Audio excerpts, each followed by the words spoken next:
So thank you so much, ma'am, for joining us on this show called the Ex-Monks Drive, where we bring people who are doing something really meaningful, where the life of these people become a message to those who are struggling with their life and who would want to do something really meaningful. So thank you so much for accepting our invitation to be on this show. Not at all. I'm honored. It's my honor. It's my pleasure. And I don't think I have a very great life, but whatever I have, I would love to share if it helps anybody. I'm sure it would definitely not only help, but it's going to inspire many people. So, Pooja, I'm just very curious. Tell me something about where you're from and a memory that has a significant impact on your life. Actually, in a very small steel town. I don't know if you've heard of them. This was called Ranchi, and my father used to work with steel authorities. So I grew up in this space where all of our fathers, sort of parents, worked together, went to the same school. The income levels were very similar.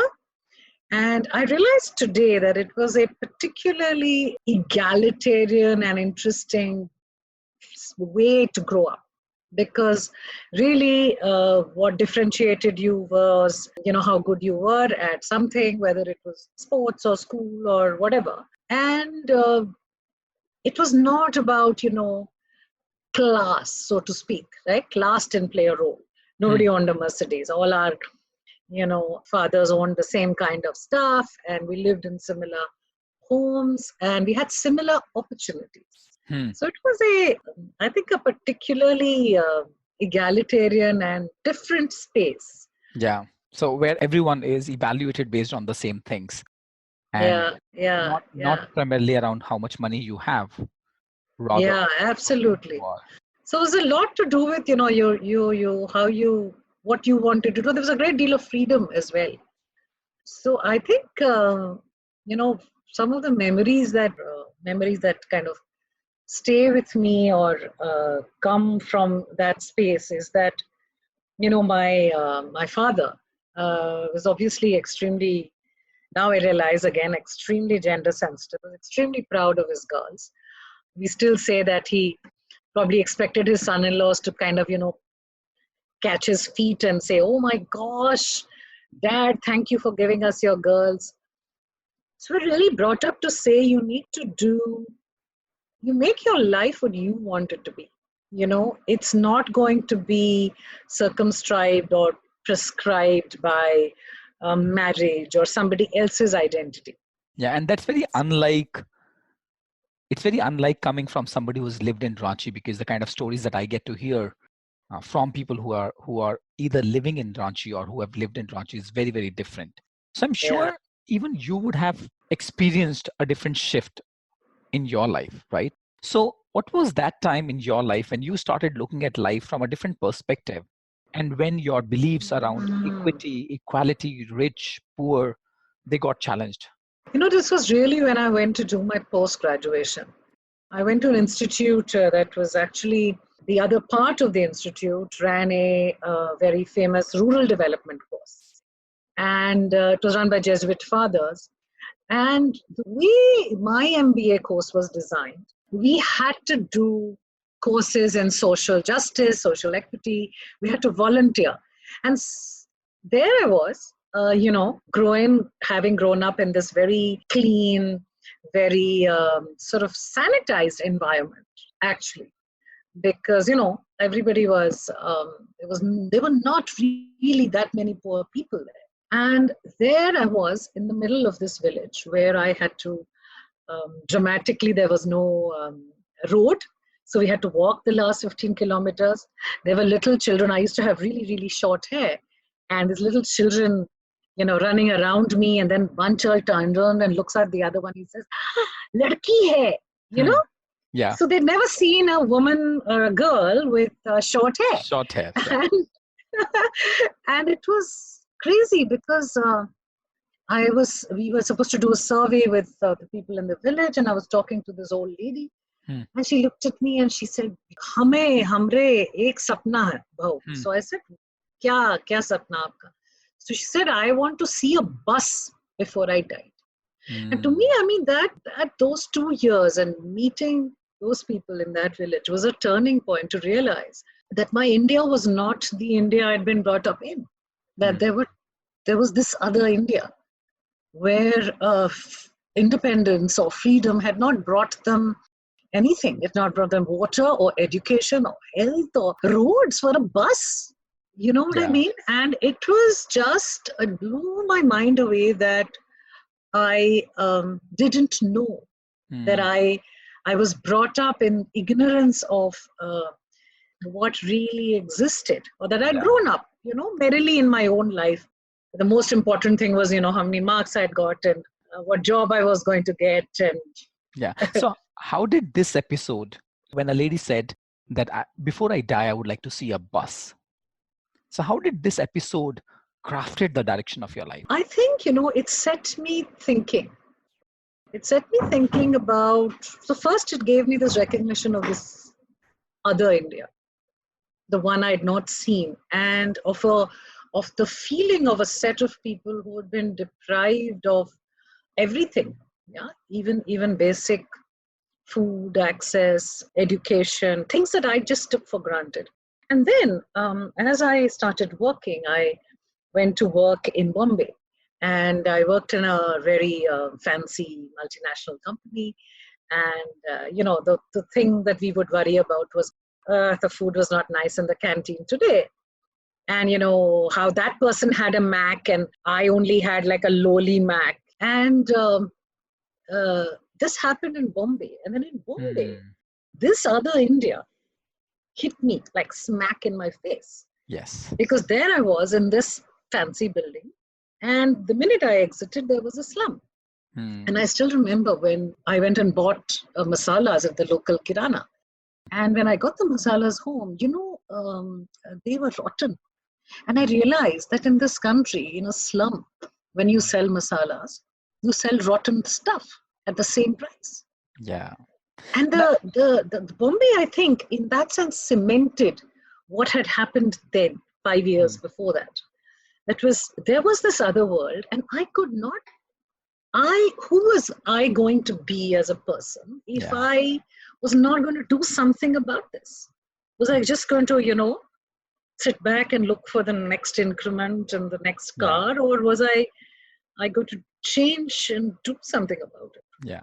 So, having worked in corporates and having seen the life of Mumbai, what led you to start your journey into social development sector? So one was, of course, this episode. So where you started reflecting, you started questioning and challenging your existing assumptions about life. Yeah. And you realized that the idea that you had about India, that's no way closer to what India is. So what led you to start your journey in this space? I think there is a desire, and I've realized this is very powerful with me, is there is a desire to be of use, to be, to make a difference with what I have. Yeah. And what do I have? I have a middle class kid, and, I don't have money, but I had my skills, I have my skills. And I realized that is what I wanted to take and contribute. So, then I started finding out about the NGO sector, and I found there was a classmate of mine, interestingly, who had actually made this change right in the. So he had obviously been so affected that he'd kind of made that. So I, got in touch with him and figured out there was this whole other wonderful world where people were actually not just interested in their salaries, and were doing this. So then I started sort of trying to change, and I wanted to, and I think partially it also came from, I don't want to live a life where I was disillusioned or not excited by what I was doing. Because I realized that the work I was doing was benefiting people who were the same as me or better off than me. Yeah. And I think the more and more now I interact with people, I realize that how there's a deep need in most of us, if not in everyone, to ask yourself this question: how relevant am I with all the gifts, all the talents, all the accomplishments, all the education that I have accumulated for myself? And how blessed I've been. Yes. How am I adding value to the society that I'm a part of? What kind of meaning am I living my life from? Right? So I'm just wondering, so from there, this introspection started to happen for you, right? And then what happened? So then one day I just sort of walked across to my super boss. Ironically, I met him again many years later when I became CEO, came to see me. I said, do you know, I've always been a donor to cry, and it was lovely. But I went into his office and I said, you know, I want to go and do this. I want to work for the underprivileged. And I didn't know much beyond that, honestly. You know, I didn't know the sector. I didn't know whether he was even qualified. And he was like, are you crazy? You know, you can't just do this. Why don't you, you know, keep the job, take a sabbatical, go. So I said, no, I won't do it seriously if I do it like that.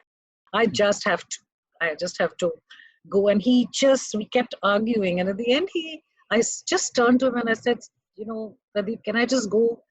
I just want to jump and try and catch a cloud. At that point, he just stopped arguing and he just said, go. He said, go chase it. See if you can catch it. And if you can't, you come back, you know. And I just quit cold. And my now husband and then boyfriend actually was he's very supportive. So he was like, go off, figure it out. And then I went around for almost 6 months. I spoke to people. I spent time in a couple of NGOs in Delhi. I still remember at 46 degrees centigrade in Govindpuri, and tried to figure out how my skills would be useful. And it was hard because, you know, I realized I was actually useless. I couldn't teach children. I was not a teacher. I mean, that MBA was literally useless, you know. And I thought, I don't know, maybe I'll have to go off and do an MSW and stuff.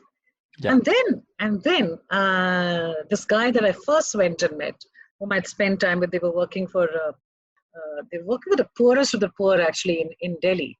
And he said to me, go to CRY. And he set it up. And he said, you know, your insight about these two worlds in India and them needing to connect and needing to know and act for each other is CRY.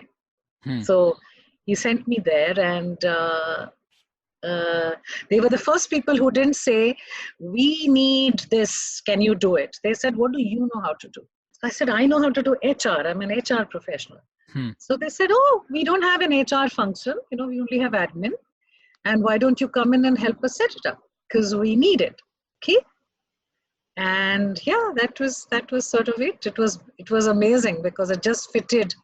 I think the ethics, the understanding of the world that CRY had was very different from the other places I'd gone to also in those 6-8 months. Because this was an organization that said that there were two worlds in India. And that we as a society needed to take action for children. So it was almost like it was a real fit. Made for each other. Maybe, yeah. Yeah. And I understand that you are still with CRY as CEO of the organization. And I have this question that how did you manage to cover these 1,000 miles journey from starting as a beginner to becoming the CEO? But before that, I've got one more question. How easy was it for you to transition into a very different culture altogether?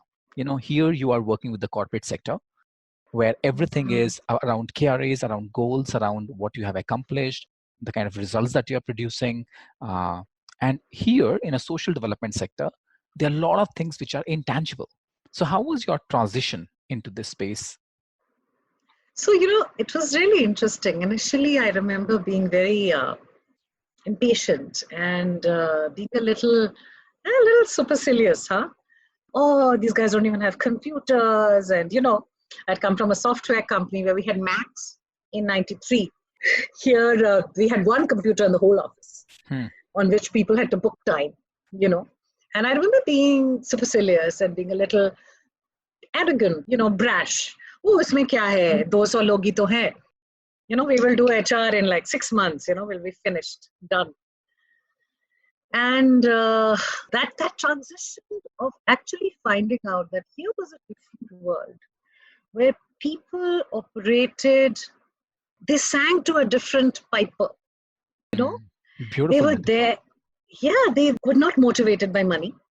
I mean, I remember proposing that we should have incentives.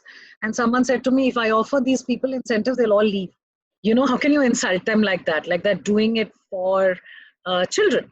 And I realized here was a space where, and I think to me, and everything would be challenged in a very simple and straightforward way. And there was this constant, so this was very different, which was like, you get impatient. You were like, oh, we could have done this in 1 month. Yeah. These guys are just not giving me the data. Yeah, because And the basic assumptions were getting challenged for you. Yeah. Yes, they were. And then I think in many ways, a lot of people helped me. It was the older people in CRY who were already there, loved me, mentored me, put up with my nonsense. And there were also other people outside whom I would talk to. And I still remember this very scene, the same person who sent me to CRY, who said to me, he said, you corporate people are used to 100-meter dashes. Development is a marathon. And you have to develop different skills, different muscle, different, there is a different mindset of having the patience to wait for results, of knowing that any action that you take, whether it is creating a increment system or a grade structure, is going to have a long-term impact on people and culture. I think to me, the whole soaking into the fact that any task that I did, anything professional, which I just saw as professional, was actually informed and underpinned by a set of values. Yeah. That whole notion was so challenged. And then I realized that actually, even when I was in the corporate sector, the dissonances I would have were actually because some of those decisions were not value driven. Yeah. I can relate with you absolutely at every single. So it was so interesting because I remember something, and I said to my CEO, I said, but salary is always confidential. So she turned to me and she said, but Puja, transparency is a value. And I said, yeah, but this is just the way it is. Aisa hi hota hai. Yeah. You don't know, you're not an HR person, I know. And she turned around to me and said, but Pooja, very patiently, she said, you told me that the jobs have been valued on similar factors. You have created this structure very scientifically. There is a reason why a job is in a particular grade. I said, yes. She said, those factors are everybody knows. I said, yes. So then why can't everybody know everybody's salaries? Because there's nothing unfair about it. So if you believe that it is a just system, you don't need to hide it. If you believe it's unjust, then you probably have to hide it. So these are the kind of conversations you were having with your seniors. Yeah. That was what was so different in this transition. To learn to live a life and do your work with the same values. Yeah, and congruence. You didn't leave them home and come. Yeah, with 100% congruence, I guess. Yeah. So now help me understand, how did you bridge these? So from a space where either your basic assumptions were getting challenged, or you were getting into these kind of conversations where at times probably you did not have an answer, right? So how did you cover this journey from somebody who joined from a corporate sector and today you are leading this organization? I think how, I can't even remember. In a sense, it's been so seamless because all I can remember really of the journey is, yes, there's been a lot of, there's been the pain of being proven wrong. There's been the joy of being loved. And there has been I think what really, really has helped me right from first or second year was really seeing the work on the ground, meeting the people who lead their communities despite huge obstacles, understanding that everybody in the organization attempts even today to be sincere and true to the work that they do. That even if they're fighting on something or there's an argument on something, it is because it will fundamentally affect the work. So to move from a culture that would have never accepted questioning Yeah. to one which is constantly questioning was very hard. I remember Yes. feeling like telling people, just shut up and do it, Yeah. And then realizing that no, actually they question it because they mean to do it with more sincerity than the people who would just follow it. Yeah, because it's a very different temperament when you're working in the corporate sector vis-a-vis when you're working with a social Yeah, development sector. yeah. So, People question everything, yeah. So, Pooja, today, if you look back, who would you give credit to in helping you craft your character as a CEO in your professional life? There are a few people, but the main person was really the person who was CEO of CRY from 98. She was my mentor almost from when I joined because she was most interested in HR till when she left in 2004, Pervin Verma. She was the CEO of CRY then, and she went on to become a trustee now on my board.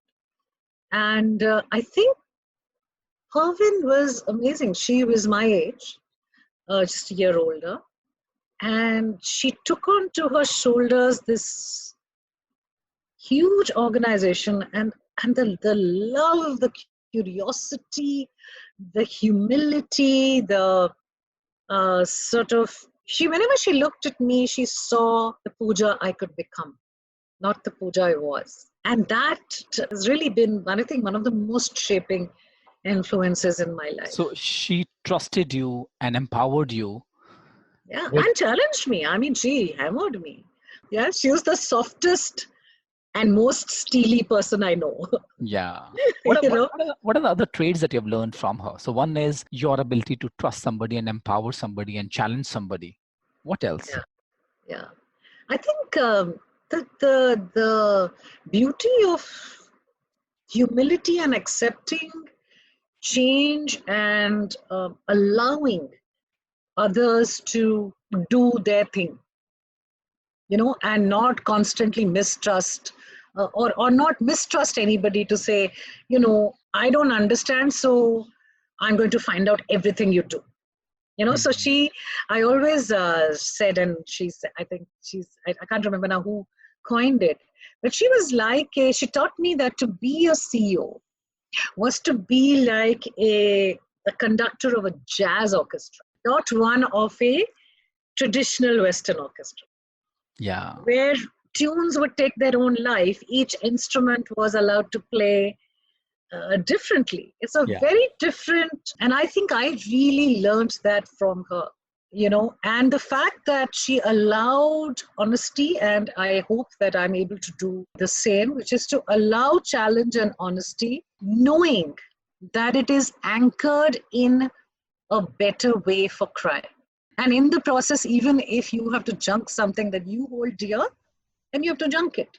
Let it be. Yeah. Yeah. Because, I really learned this in CRY that, so she'd been around so long, right? And yet she has this young mind, which is like, always say to CRY, people say, oh, CRY is 40 years old. I'm like, no, CRY has reimagined itself in these 40 years so many times in my lifetime. That change is actually the only constant. Yeah. So whether it's humility or acceptance, and that is, I think, came in so many ways from Pervin. Yeah. Yeah. So whether it's humility or acceptance or allowing challenge and honesty to come together, or it's empowering others or trusting people. So these are the traits that you have learned from her.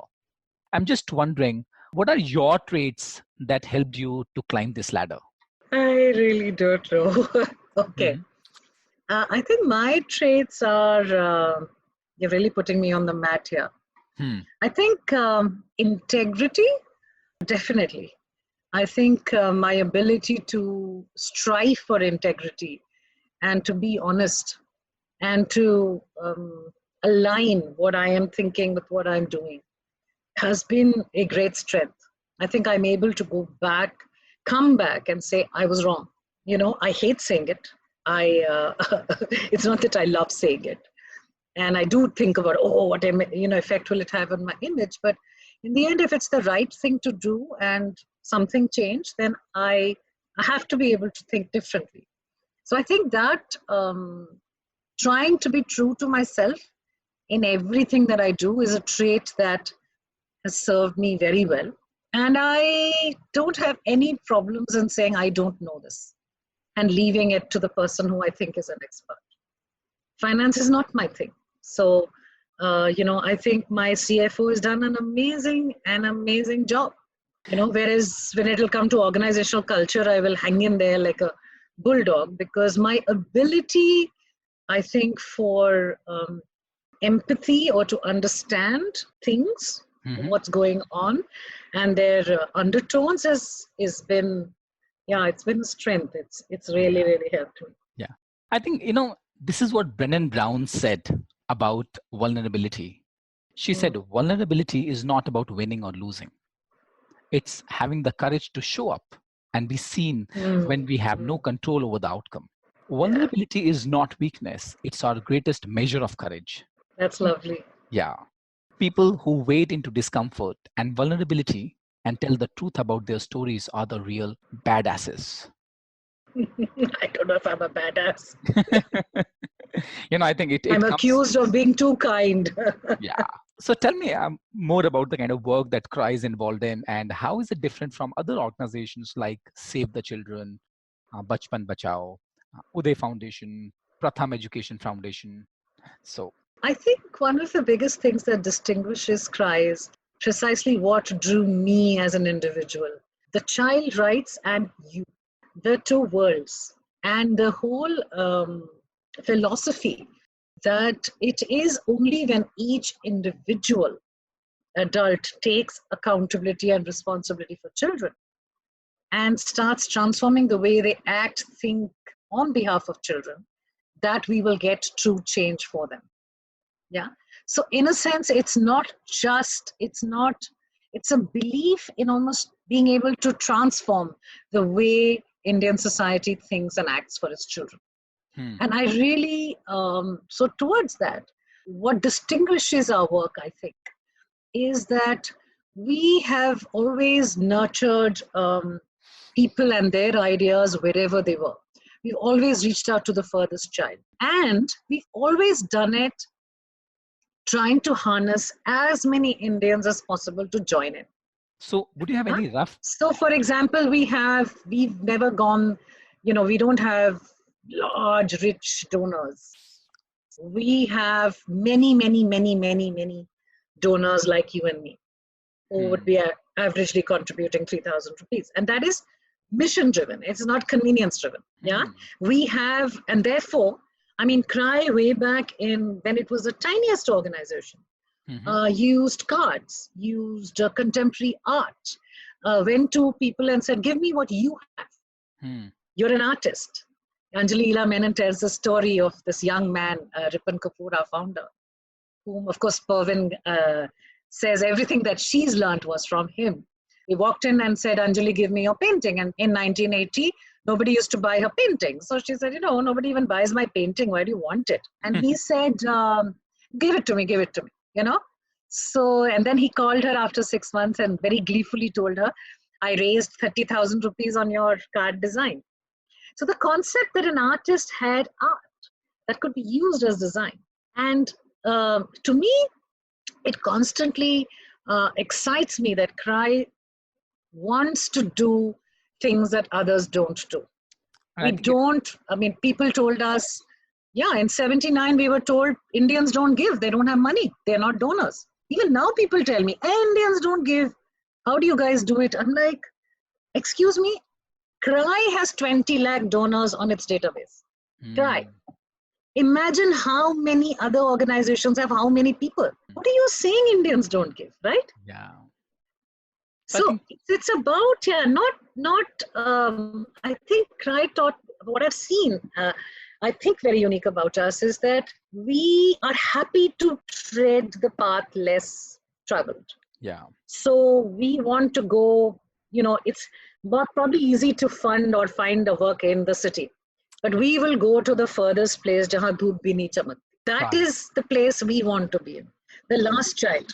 When I joined CRY, someone said to me, oh, what do you think? He was an old guy. So he said, what do you think CRY is about? So I said, children, I didn't understand. It's kind of save the children type of thing, right? Yeah. Yeah. education karte hain, because Cry was the pioneer in education before Pratham came along. And he looked at me and he said, no, Cry is about changing society. A lot of people who founded giving platforms in the last 10 years, some of them have said to me that, Cry is the organization that inspired us, that you can actually raise money in India, that Indians are donors. You created a giving culture, a culture that children have rights. It's not just charity that you're doing. So to always have, and I think this other notion of professionalization, of saying, we need an HR person to do HR, we need marketing people to do marketing, we need, and it has to be done in a social way. But if nobody else is generating those professionals, then we'll generate them ourselves. So we're often known as the university of the sector. Yeah. Thank you so much. Thank you, Pooja, for sharing. And what I can infer from this conversation is that something about the culture at Cry. One is you accept people where they are rather than fitting them, rather than asking something else that they are not. So that is one. Second is exploring the uncharted territories and inspiring the world to look at the world from a different perspective. So thank you so much for sharing this. Now, having said all that, I would invite you to the rapid question answer round. So gear up. And in this, I'm going to ask you questions. And my request to you would be answer in just one breath. And at the max, you can give me a word or a sentence. Okay. So are we game? Yes. Fantastic. Fasten your seatbelts. Here we go. Your favorite book? The Prophet. Okay. One cause you would like to be known for? Children. Your biggest fear? Not being useful. And if you were to go back to the corporate world, which organization would you like to work with? Oh my God. I don't know. Okay. One business leader you would like to work with? I think Azim Premji. Your role model? My role model? I think Mandela, Nelson Mandela. He has definitely inspired me. Thank you for bringing him in this conversation. Your first travel? My first travel? My gosh. You're trying to make me remember when I was little. My parents would drive all over the country. So I've been driven around in a little Herald to Amritsar and everywhere. Okay. An unfulfilled aspiration? Northern Lights. I want to see the Northern Lights. Okay. What do you think? Which is the most important asset of an organization? I think it's, I don't know, it's people or culture, but I think the combination of that, culture. And the last question. What do you say to somebody you love? I love you and value you for who you are in all your magnificence and all your faults. So let me tell you this thing right now. I love you and I value you for who you are. And I accept you for all the talents, all the gifts, all the imperfections that you're born with and that you have nurtured in yourself. Thank you. Fantastic. So here we go to the third phase of this conversation, and where we are going to go further deeper and understand what makes Pooja who she is today. So Pooja, if you were to remember an episode, an event, or a situation from your life where you felt devastated.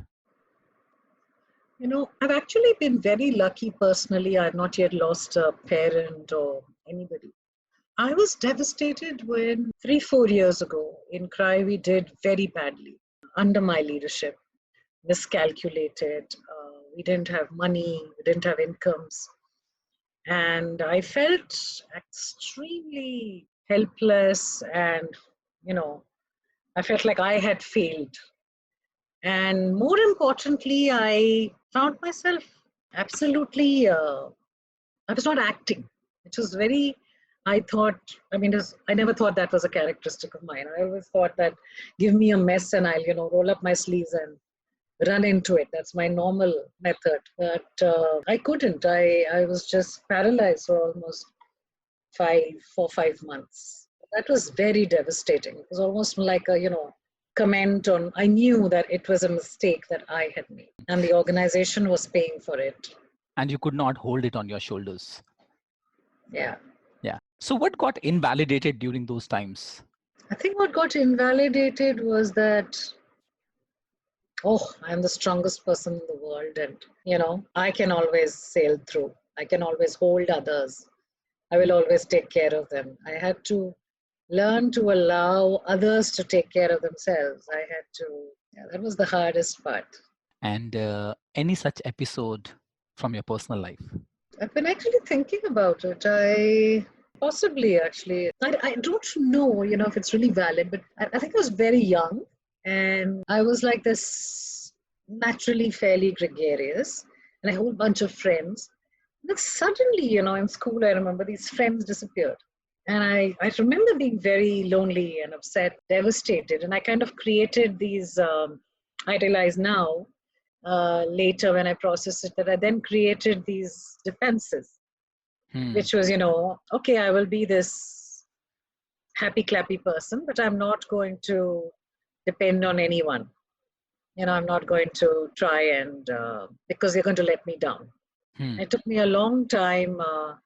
And I, as a child does, I suppose, incorrectly decided that it was because of who I was, the kind of person I was. So I then, shrunk into myself and said, be quieter, please don't give your opinion, don't be a leader.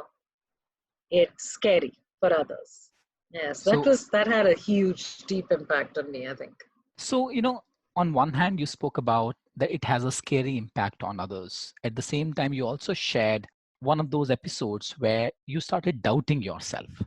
Yeah, absolutely. Right? So, what were those few values that helped you thrive, strive, and sustain during those times? I think one, I don't know if it's a value, but I think this surety of being so loved by my parents, so valued, so loved, that surety, that grounding was very important for me. It was not just my parents, but also a couple of friends who I had grown up with. So I think that my sister, the love she had for me. Yeah. I think that was an interesting thing that held me through and has held me through even other times. Today it's the love of my husband, my daughter, still my siblings, still my parents. So yeah, I'm pretty blessed. Yeah. I think in having a set of people who believe in me. And that's a great strength. I think the other one is really, I don't like losing myself. And at some point I will get up and say, damn it, who gave you the right to do this? I'm going to beat this. I'm going to make cry the greatest institution ever. So there is that, and I think I'm very pragmatic. I sometimes laugh and I say, I've got the genes of a shopkeeper. I don't know from where, but I do.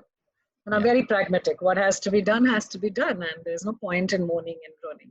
Yeah. So, when you're saying that, who has given me the permission to fail here?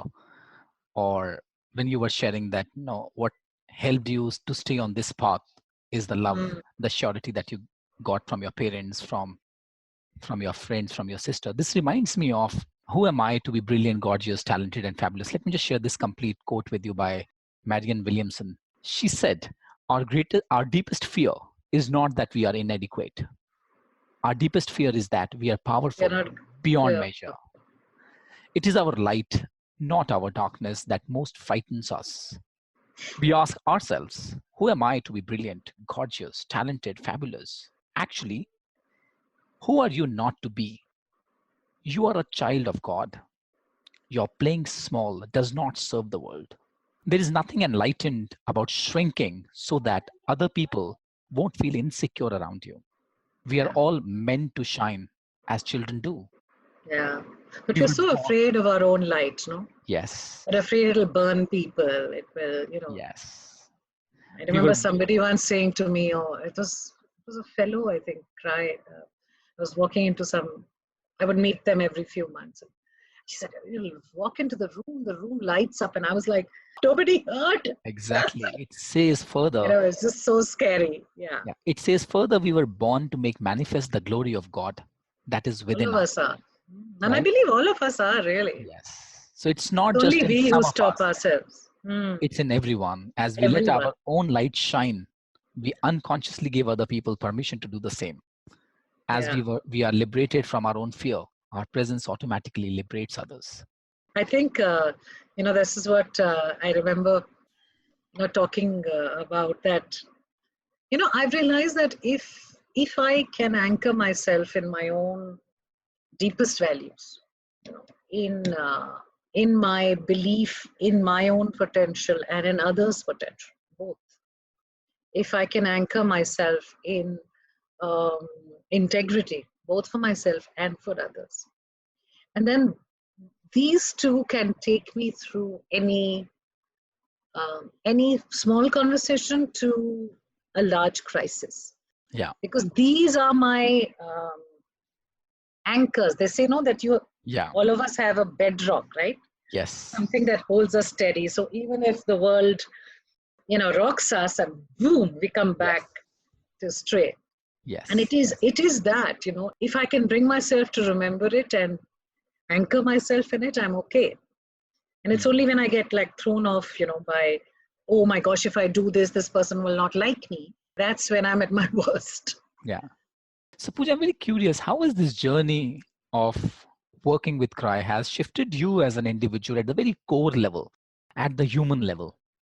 I think the greatest thing has been to build self-belief that I can't believe that I'm actually saying to you that I do this well, or that I can find my own steel. That has been my greatest change in myself.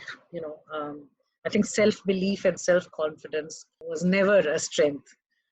Or always willing to, someone once asked me, a coach of mine, and he said, what do you want which is absolutely for yourself?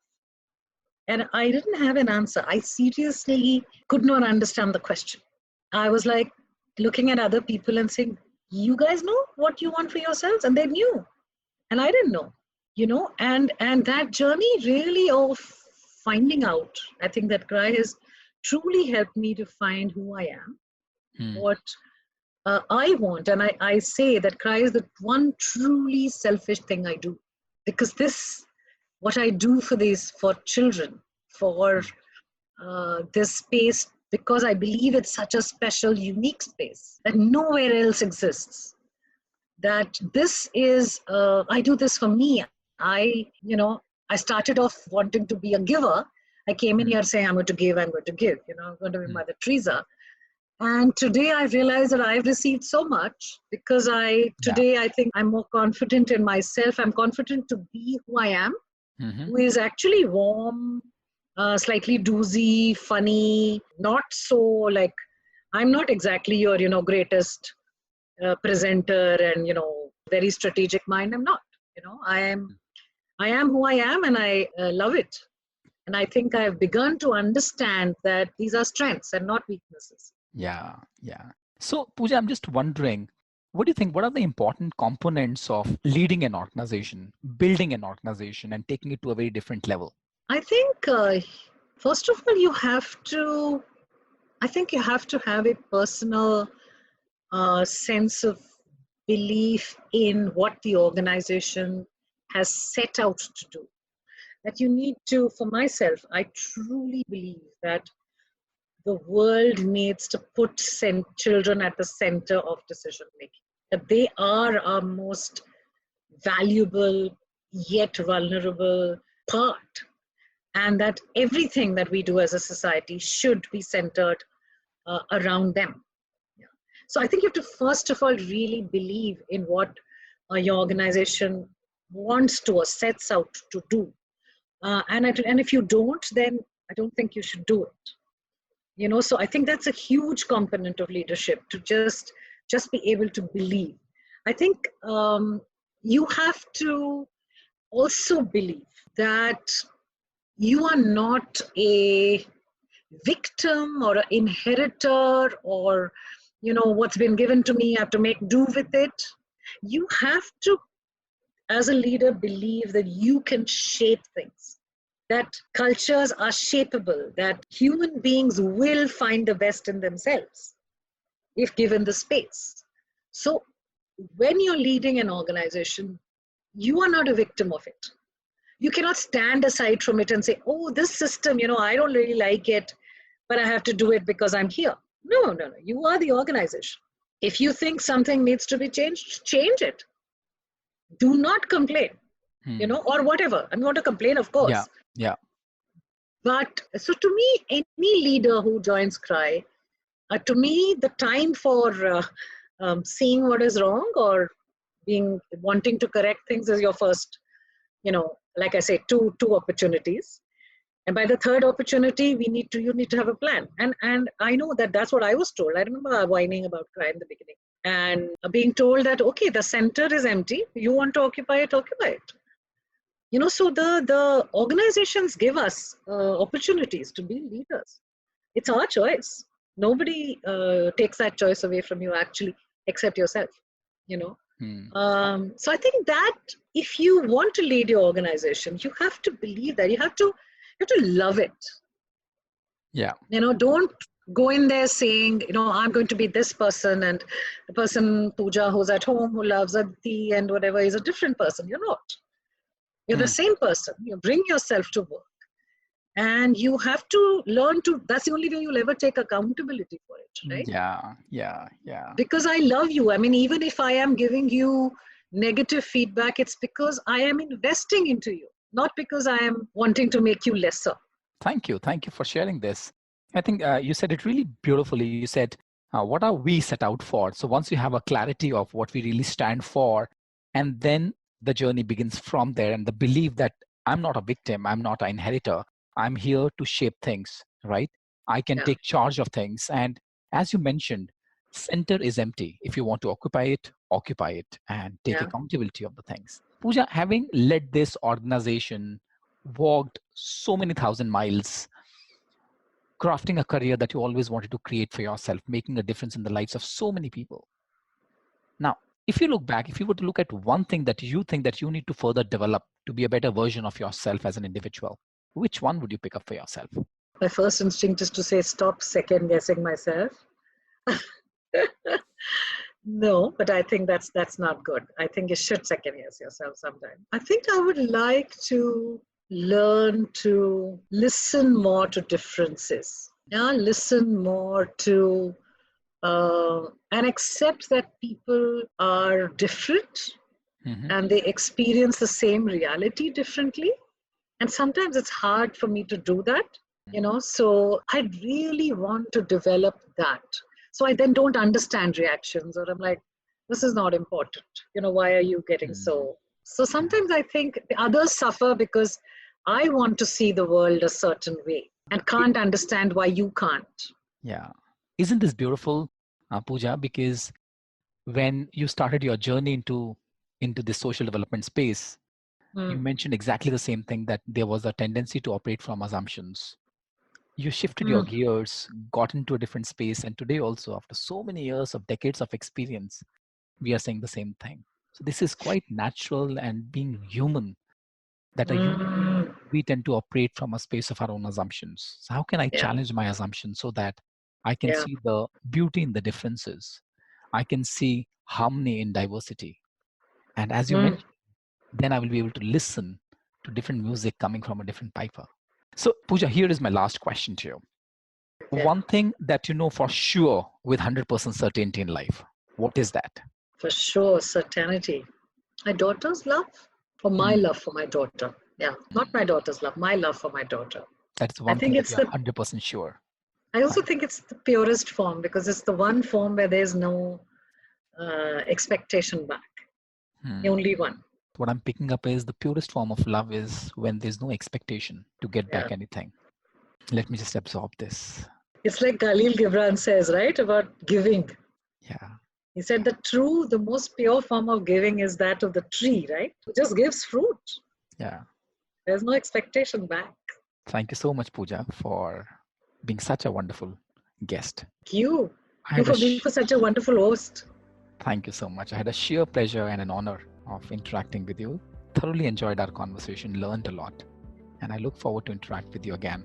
Stay Thank you, blessed. and thank you for that wonderful poem, actually. Thank you.